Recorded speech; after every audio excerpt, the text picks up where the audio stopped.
Hello,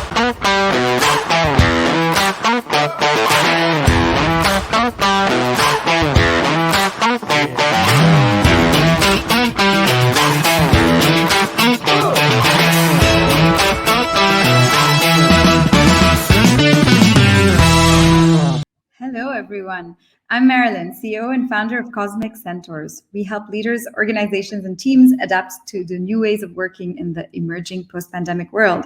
In addition to all the great work that they do with our clients, the Cosmic Centaurs team produces this live weekly video series, Centaur Stage, every Thursday, 2:30 p.m., where I'm joined by some incredible guests to talk about the future of work and learning. Before we begin, as always, a reminder, give this video a like. Feel free to contribute, ask a question, or even just say hi in the comments. It's nice to know that you're out there listening to us. But also, I'm pretty sure that you all have a lot of questions for Rami, and myself and Tala, our producer, will be on the lookout for those. Make sure he answers them.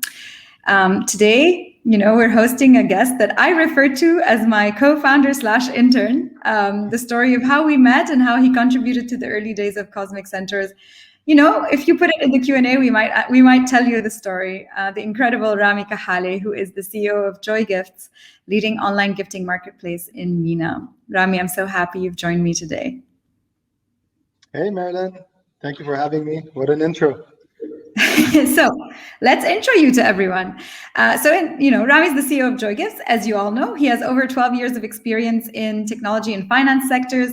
He has held leadership roles in regional tech companies like Careem, where he was the general manager of Riyadh and the KSA general manager for premium categories. Before that, he spent 7 years as an investment banker with regional banks, including Samba and BMG, where he advised clients on capital market transactions and M&A deals. He has a bachelor's degree from McGill and an MBA from INSEAD, and he's passionate about building high-performance teams, fueling growth in purpose-driven organizations, and creating an awesome culture for colleagues based on respect, humility, and an immense sense of ownership. Rami, thank you so much for joining us. Thank you, Marilyn. Are you ready for our conversation around how you managed to scale your organization and reach profitability and do all of that in the middle of a pandemic? I'll take a jab at it. We'll see. All right. So, as always, a few data points to kick things off. This year has definitely been a year of contrast.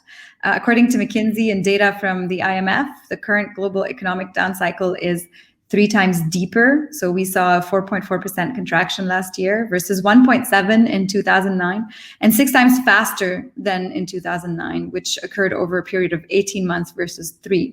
So on the plus side, though, crises are always a good place for opportunity. The Kauffman Foundation tells us that 50% of Fortune 500 companies started in a bear market or a full-blown recession. So there is hope for us yet. And definitely these kind of disruptions can also be great moments for opportunity. On the e-commerce side, of course, this has been the year of acceleration. Growth has reached unprecedented levels. In the US, for example, we've seen e-commerce accelerate, 5 times faster than had been predicted. So I'll be really interested to see, Rami, about how things have happened on this side of the world and what kind of insight you can share with us. So obviously, e-commerce is booming here too. We've estimated that the 2020 e-commerce market was around 28 billion. And also, very interestingly, another piece of data, which maybe we can talk about, is that the regional gifting market is also around the same value. You guys are a marketplace for gifting. What has this year looked like for you? What have you learned? What were the great opportunities that you found? Oh, thank you, Marilyn. I think, you said it beautifully. It was challenging, I want to say, a year and a half now almost, or exactly a year for everyone. But there was a silver lining, right? And we saw the movements of retail transactions to the digital world with the rise of e-commerce. And we are at the center of that. Joi Gifts is an online gifting marketplace. So we're sort of an e-commerce play. We are a marketplace, however. And despite very challenging and scary days, as everyone faced in the early days, especially with lockdowns, etc., it was a bit, challenging to run the business in those days. Those were days before I had joined. I actually joined in September. But of course, I mean, I know all the stories from the team and some of the trials and tribulations we had to go through. Having said that, once lockdown started relaxing a bit and we found our flow, we started seeing the potential there. The business kept on growing over the last 3-4 years.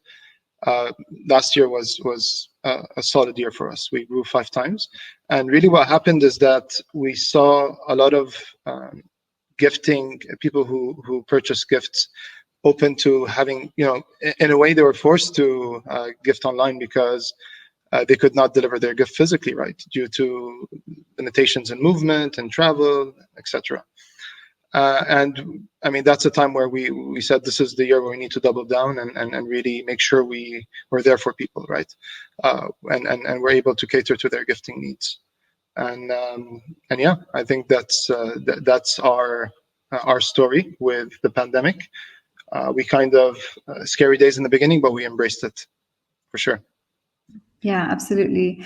So this year, I know that you're in gifting, but you're also an e-commerce platform, and I know that in the Middle East and Africa, we saw all over 20% e-commerce sales growth.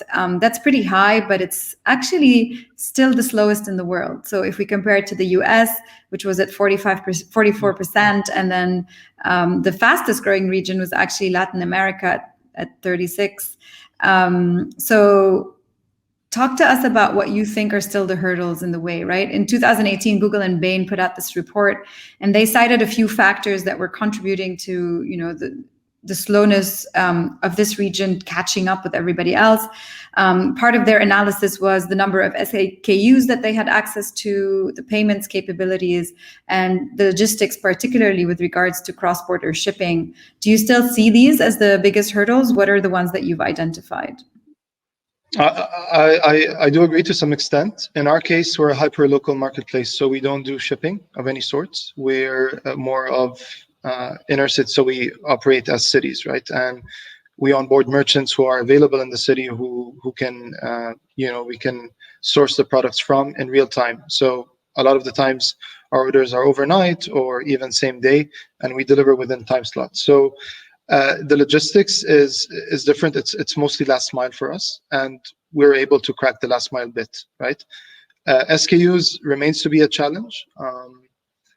We're cautious. We want to be a curated platform, so we look for the best gifting items, whether that's in the flower categories or cakes and gourmet, including chocolates, etc., or other type of unique gifts, house items, body care, etc.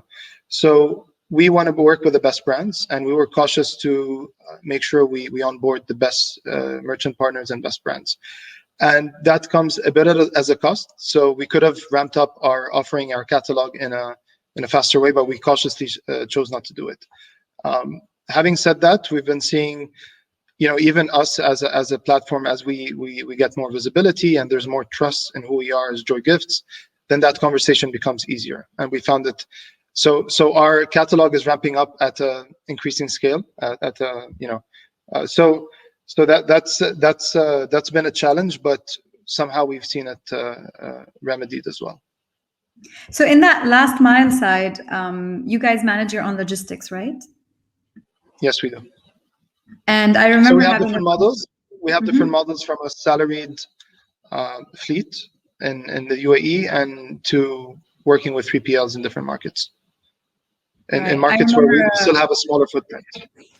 A conversation about the fact that you guys do both, cakes, flowers, and everything in between. So I remember a very vivid conversation that we had around, well, explain to me, how do you manage to do all of these things? And tell me about the temperature of the trucks through which you deliver your cake and so on. Yeah. And I guess you've, really had to build up that expertise in how you make sure that gifts are delivered in a pristine way. Talk to us a little bit about your delivery. I know you have something really special. I don't know if you guys still do this, but there are a few talents on your team.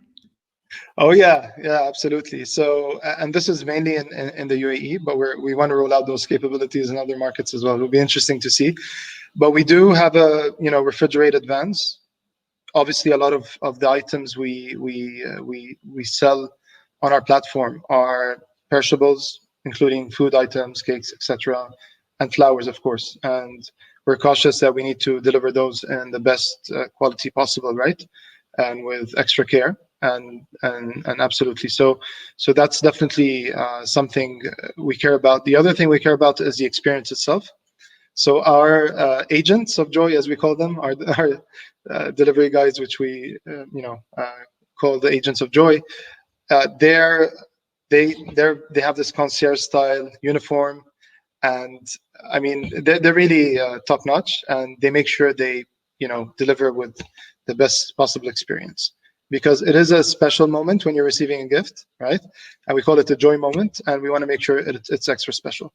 So that's where we differentiate ourselves from your average delivery service or even e-commerce, right? E-commerce logistics. The one what you're getting me to talk about is the singing telegram. Exactly. And yes, you can book a singing telegram in Dubai and Abu Dhabi, so you can have an agent sing happy birthday or a love song depending on the occasion to your loved one, your recipient, basically. I think that's pretty incredible. We have a couple of questions from the audience that I'm going to pull in here. One of them is like staying on that kind of logistics space, but of course you're a gifting company. Oftentimes I imagine you don't even know the address of the person you're supposed to be delivering to. So Oliver is asking us, how do you manage that aspect of the addresses today? That's a very good question. And that was an eye-opener for me coming in. Like when I was being onboarded on the business and like, yeah, it's not mandatory to leave your address. I'm like, what are you guys talking about? What business are you running? How can you deliver without asking for a mandatory address? But turns out that a lot of people don't know the address, or at least the full address of the person they're trying to gift. And it's really, the numbers are quite revealing and staggering, but it's a reality, right? So this is something we had to embrace, and we had to make the experience as one that, hey, give us what you know from the address, but it's not mandatory. We don't need the building, the PO box, the city.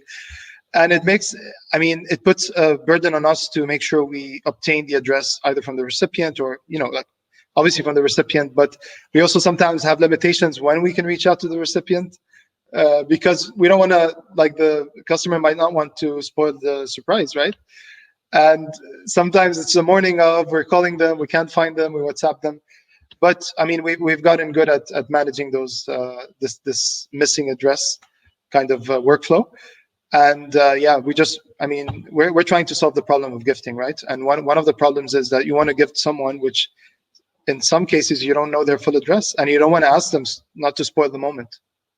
Yeah, absolutely. And on that topic, I mean, I remember you once sent me something from Joy, and it was wonderful to see. I mean, your agents like harassed me in a good way. Like they were so adamant that they needed to deliver it on that day. It was truly incredible. And that actually leads me to the second question from the audience. Marie's asking about customer service. So she says, what tools do you use to follow up on customers' questions? And how were you able to scale this fast during lockdown? You've grown 5x. What has happened on that front of your business? That's a very good question. And customer service is, when you're scaling with those kind of numbers, it's always a challenge. But it's a very important part of what we do. And to some extent, I want to say we're relatively high contact business, because obviously we just, case in point, we spoke about the missing addresses. This creates outbound, kind of pipeline of calls you need to make every day. And, over and above that, we have customers calling in for advice on, hey, what I want to gift, what would you recommend? Plus status updates, on the delivery, what's going on, are you going to deliver on time? So we use Zendesk as our tool, as our platform, and basically we've integrated it with our other systems and tools and softwares. In terms of the team, our team is mostly based in the UAE and Saudi, our angels. So we have another cool term for them. Our Joy Angels. So yes, we've had to scale. Sometimes we've outsourced. We've been experimenting with a few ways, and it's one of those things where we don't want to compromise. Customer care is everything, and gifting, and so we're trying to scale it as efficiently as we can without compromising on quality, right, and lead times. Yeah, there's definitely that debate of how much do you keep this in-house and maintain the experience and keep control over the tone of voice, the way people answer, but also how connected and aligned they are to your mission. Because yours, as you know, it's beautiful to see this across your branding, your denominations, but this idea of gifting joy really shines through, and that choice between the ability to scale while maintaining that brand touch point is definitely a difficult one. Just to that point, we do face, I mean, we're occasions driven, right? And you have occasions coming up, Mother's Day, whoever has, shameless plug, whoever has not purchased a gift for their mother yet, but also Valentine's Day, we see substantial spikes, right? We get multiple times what we usually do on a regular day. And on those days, we outsource, we have temps, but we try to keep them as close as we can. There's an onboarding process that we go through. So it's not like we onboard them the day on the 14th of Feb, right? That's not going to do us any good. And we make sure that we give them access to the tools as well. So, and that they come from with some customer care background. It's not someone who's never done customer care, right? Like we make sure, and we've been relatively successful at doing it. Yeah. For those specific occasions. Yeah, I remember one of our customers on Valentine's and Mother's Day, they would essentially make like 3 times more money than the rest of the year. And it was like a real drill, you know, it was a proper process. And it started a few days before and lasted a few days later. And it was I'm really still recovering, Marilyn. Well, I mean, I don't know if I'm ready for Mother's Day. Exactly. You better be ready. So, you know, scaling all the while achieving profitability is not something we see a lot of, right? We usually see companies focusing on one or the other. And generally growth comes at the cost of not being profitable for a lot of companies in this space. Tell us why you chose to focus on profitability, but also what were some of the things that you really focused on as you were working towards that? No, thank you. And this is something we're super excited and proud of to have reached profitability this early in our journey, right? We don't think we've even reached the tipping point in our growth. And I think, I mean, credit goes to the founders. I've joined relatively recently, but I'm totally on board on their approach on how they scaled the company, and they scaled it very healthily, very organically. And it was not a growth at all cost type of ambition, right? Now we are fundraising. We're fundraising for a Series A, and that's fine. And we are there's a lot of investment in marketing, etc., and awareness that we need to do now.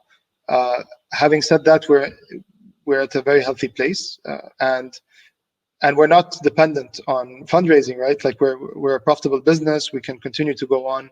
It's just a matter of how quickly we want to scale now, and that's why we're looking to fundraise. But I think we've invested a lot on organic growth.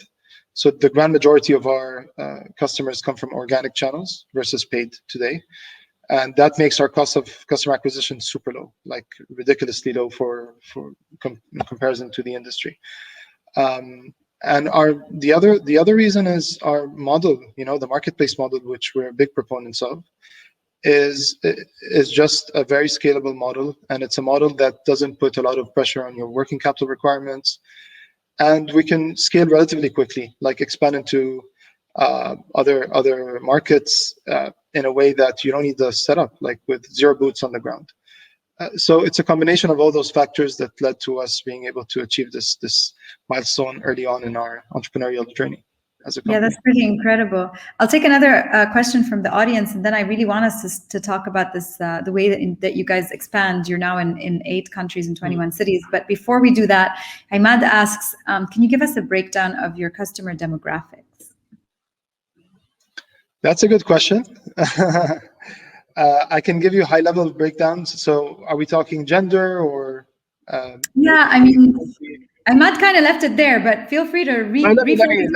Yeah. I think we have majority. So we still have a lot of male customers, and we need to be careful here because we have 2 sets of customers in a way, right? We have the actual customers who's paying us money, and the recipient, right? But in terms of customers, I would say 60-40 towards female.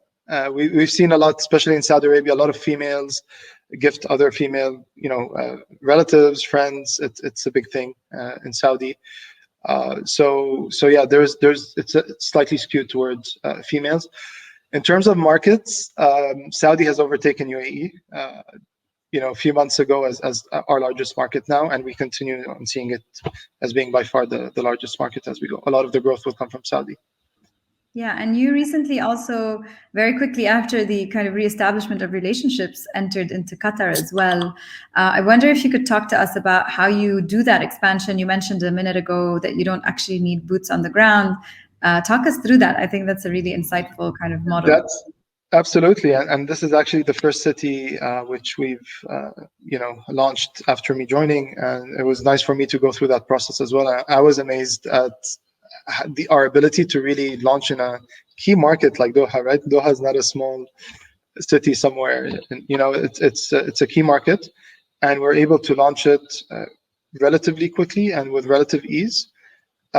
And it used to be a time back, probably a few years ago, where it's a difficult conversation to be had with a merchant, especially a merchant who's someone with a strong brand. Now, I mean, the proof is in the pudding. We've done this. We've onboarded amazing merchants that we're proud to have in our key markets. And when you enter a new market, it's an easier conversation to tell them the value of this collaboration. And relatively speaking, we can launch with a smaller offering and expand the offering as we go, right? There's no critical mass. There's no dispatch center that we need to invest in, right? We don't have any of that. So we need key kind of categories to be there.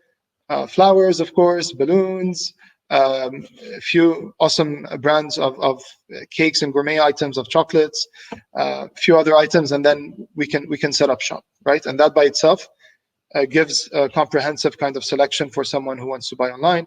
And then obviously we spend more and more in expanding our offering and catalog and breadth of the offering there. That sounds, I mean, that's just an incredible model that you can just spin things off like that. I want to bring this back to a topic that's obviously very close to our hearts here at Cosmic Centaurs, which are, you talk to us about your angels, and all the other amazing people that you work with. There's a question from the audience around that, and then I have a few questions around the human aspect of your organization. Khalid asks, could you share some views on the availability or lack of relevant talent in the region? That's a good question.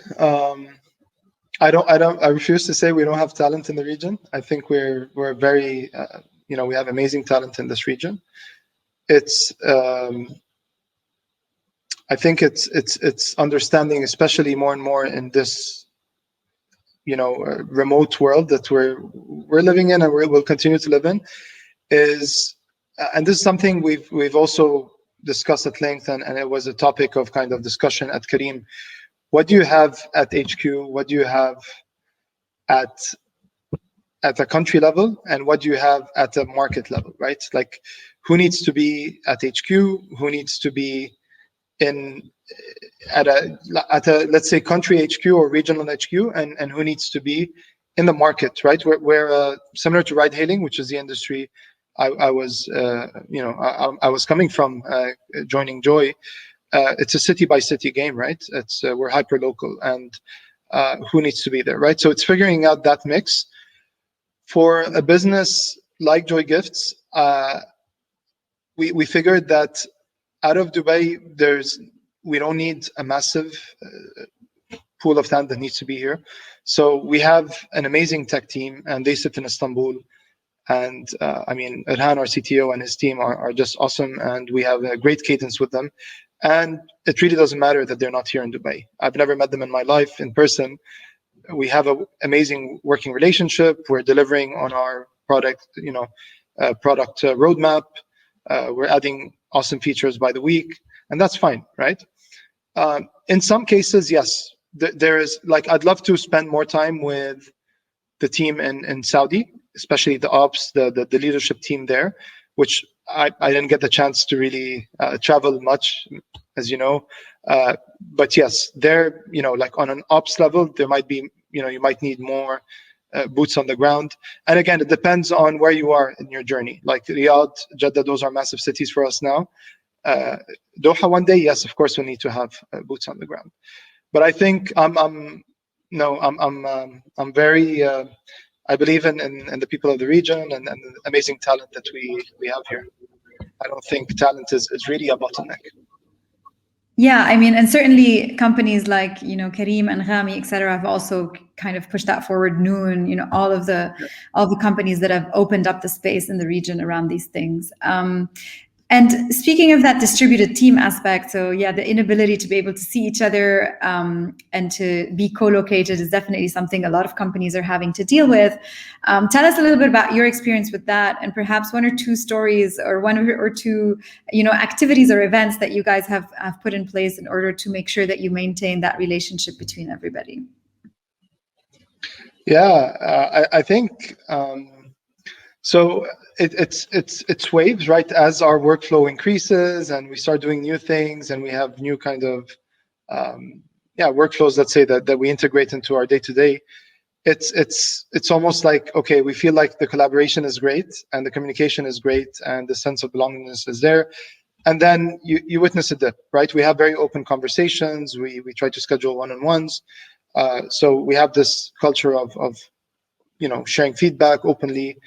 And sometimes we do acknowledge that more needs to be done to make sure that the team is cohesive and really bonding very strongly.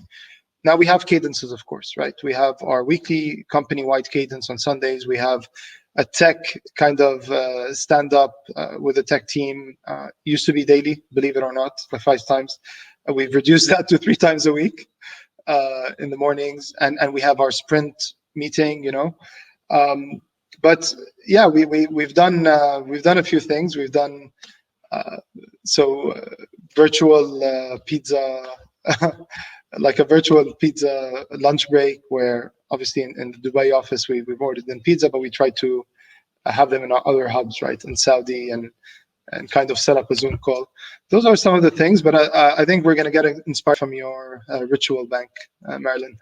Oh, thanks for that. Few ideas from there. We need to do more. I appreciate that. Yes, absolutely. And for anyone who's listening, you can go on our website and check out our ritual bank, where we record rituals that we see people putting in place to connect with one another or to manage performance or onboarding or anything. So feel free to go and get inspired.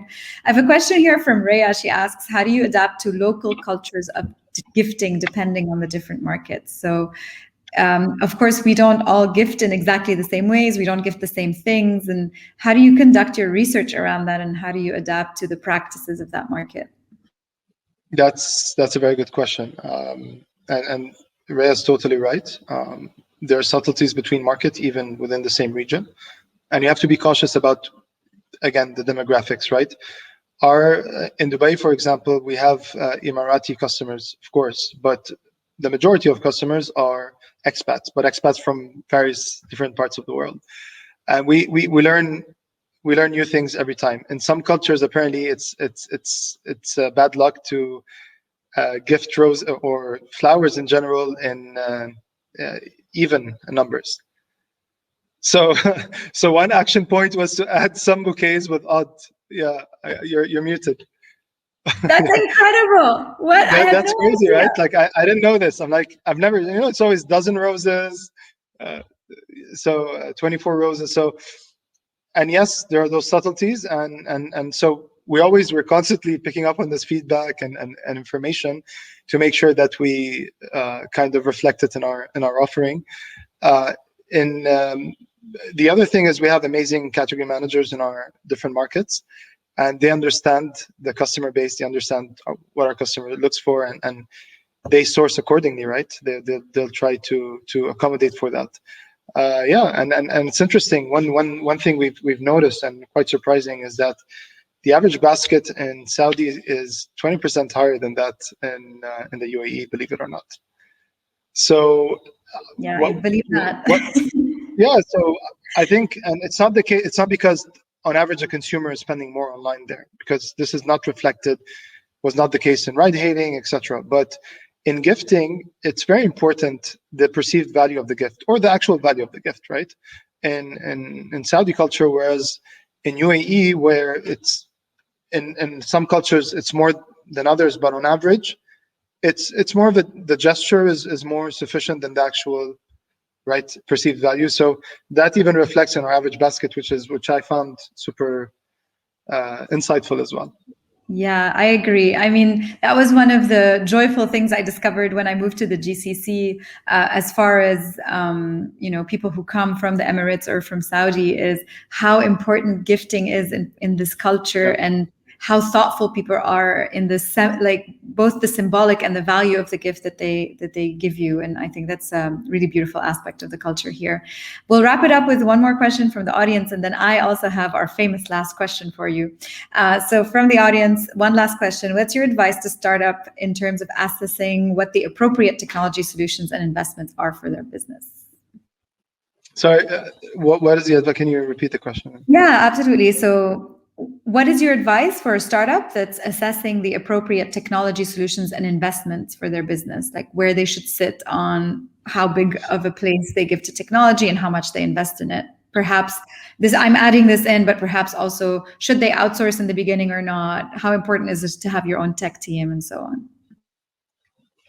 That's a good question, and I'm gonna answer this from my perspective. And big caveat here: I'm not really an entrepreneur who started a company, Joi or otherwise, from scratch. So it's hard to put myself in those very, very early days. But what I can tell, at least from my experience in Joi and Kareem, is if your service or product relies very heavily on tech and tech capabilities, then try to have those resources in-house upfront. If you're a founder, look for a CTO co-founder, someone to share that journey with you and who can lead the charge on building the product and the tech capabilities. I think in terms of tools to invest in, it really depends on what the priorities are.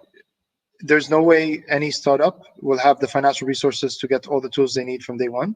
So it's really about assessing what's more important, right? Is the marketing automation very important? Then, invest in that upfront. Is it the customer care platform? Then again, that's what you need to prioritize, right? Because it's going to be very challenging, right? You can't run out of tools that can help you kind of manage and scale your business, and you need to set the priorities accordingly. Yeah, I mean, every good MBA student knows that the answer to every question is it depends. But no, I couldn't agree more. Was that very obvious? It depends.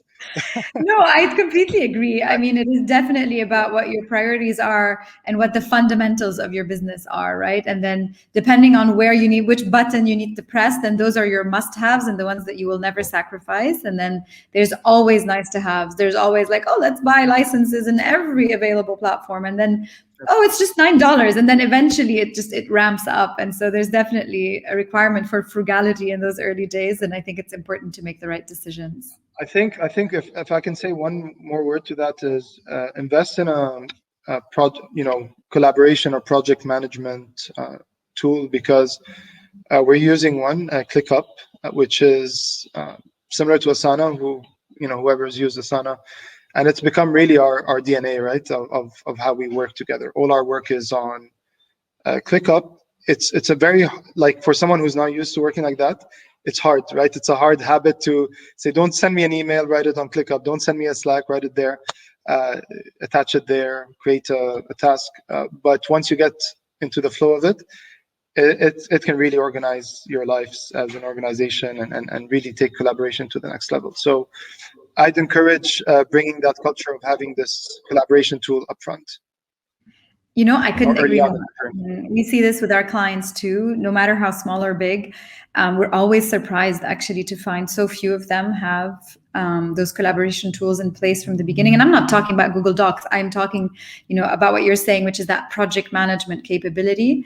And I think the earlier you can make it part of your habits, part of your daily stand-ups, as you say, enforce the fact that if it's not on the project management tool, it's not going to get done. Yeah. I think is very, very important, especially for distributed teams. So I'm quite grateful that you brought that up. And that, Rami, brings us to our last question, which we ask everybody who comes on our show. I'm going to ask you to complete a sentence and then explain your choice of words. The future of work is ...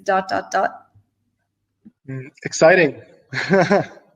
It's. I think the future of work is exciting. I mean, listen, it's been a tough year, like whether professionally or personally, everyone went through their own trials and tribulations and hardships in the last year, right? And there was a lot of uncertainty for businesses and for professionals. I mean, they could, they couldn't imagine how their business could work in such a vulnerable, environment.